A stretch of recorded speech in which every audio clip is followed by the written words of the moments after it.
File మీద సంతకం పెట్టాడని ఇదిగో ఇందాకే రెడీ చేయించి దాని మీద స్టాంప్ కూడా వేయించేశానయ్యా. ఆ విషయం ముందే చెప్పాలి కదా వర్మ గారు. Thank you. పార్ట్నర్షిప్ లో ఇవ్వని ఎందుకులే నాయుడు. ఆ థ్యాంక్ యూని నీట్ గా మడత పెట్టి నీ జేబులో పెట్టుకో. సరే, నా కూతురు పేరు మీద ఉన్న ఒకే ఒక ఆస్తి వర్మ ఈ హాస్పిటల్. గొడవ ఆపమని చెప్పు. చివరిగా నీ దిష్టి బొమ్మని తగిలిట్టించేసి ప్రోగ్రామ్ ని క్లోజ్ చేయిస్తాను, సరేనా? ఓ, అదొకటి ఉందా? త్వరగా కానీ.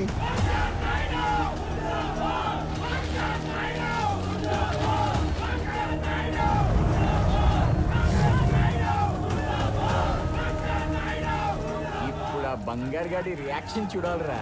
చూస్తారానా? కాల్చండి, ఇంకొంచెం కిరోసిన్ వేయండి, బాగా కాల్చండి. అసలే శీతాకాలం, ఇంకొంచెం వేడిగా ఉండాలి. బాగా కాల్చండి రా, బాగా.